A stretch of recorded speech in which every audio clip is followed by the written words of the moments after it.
because all of you guys have invested significantly in either your stadiums or in your spring training sites or your practice facilities. We sit at our radio station and I look out my window and watch the Bruins' new practice rink go up every single day. Is that a huge part of your business, the investment in infrastructure, your stadium? I know you guys, Jonathan, have done a ton of work down at Gillette Stadium and did a ton of work getting that whole practice facility going behind the stadium. Yeah, the facility is as much a part of the business as the players are today. It's critical. It's part of the fan experience, and it's also part of, at least for us, our players work there every day too, and so creating the right environment on game day and not on game day and staying current.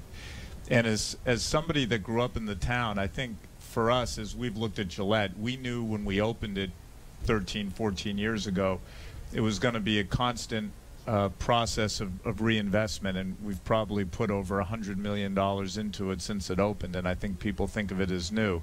But I think John and what he's done here at Fenway is really amazing. Growing up as a kid and loving coming here, but feeling it was old when I was a kid, and you walk into the ballpark today and it feels new and energized. It's amazing, and I think these guys are the ultimate masters at it, and they've showed how critical the facility is and how important smart capital spending is and what you can achieve with it, because it's unbelievable what's gone on in this place.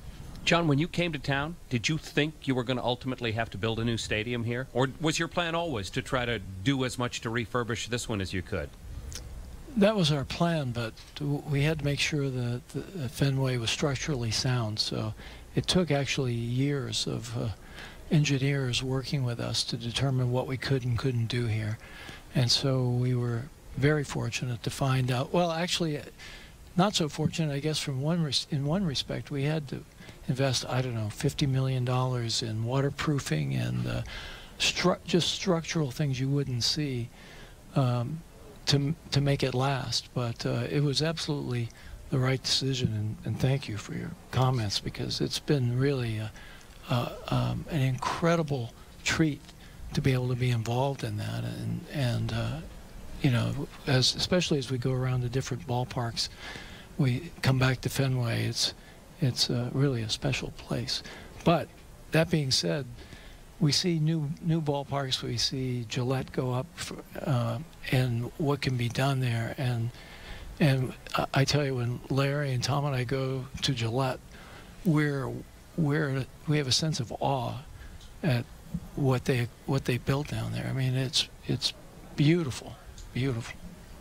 And I was thinking about your facility. And by the way, this is the only city, I think, in North America where all 5 of the professional sports teams play in privately funded facilities. No publicly financed facilities for any of the 5 teams, and I think it's the only city in North America. But there's a constant refurbishing. Charlie, I know you guys have been undergoing a significant refurbishing program at the Garden the last couple of years. So, yeah, Wyc and I shared the Garden during the winter, and we've put roughly $100 million almost the past 24 months, just in the past 24 months in renovations in that building.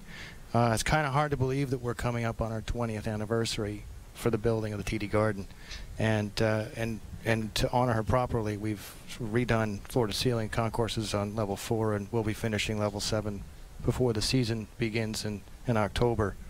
So, and it's hard to justify the ROI on a new floor or a new ceiling.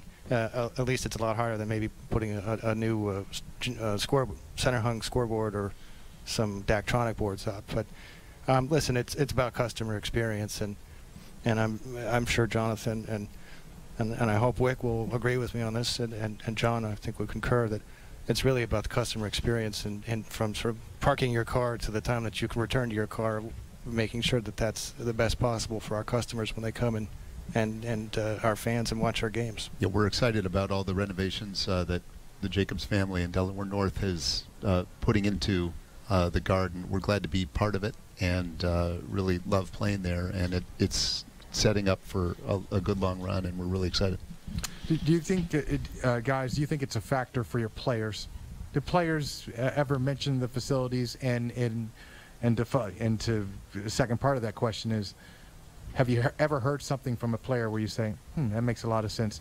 I think we maybe need to incorporate that.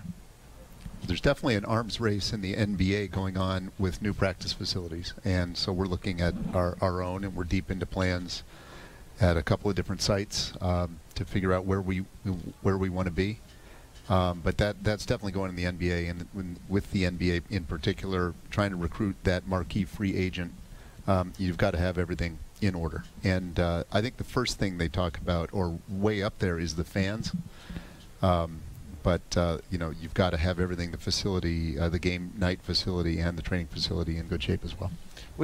Likewise, there's an arms race in the National Hockey League for who has the best practice rink, and it's really a tool in recruiting new talent and free agents. Again, going back to the cap, we are all going to spend about the same amount of money. It's where's life going to be the easiest, and who has the state-of-the-art facility that, frankly, we're in the process of constructing right now. We're talking with the 4 owners of the 5 pro sports teams in town: John Henry, Jonathan Kraft, Wyc Grousbeck, Charlie Jacobs. We will return in just a couple of minutes. We're broadcasting live from Fenway Park. It is the 14th annual WEEI Ness and Jimmy Fund Radio Telethon.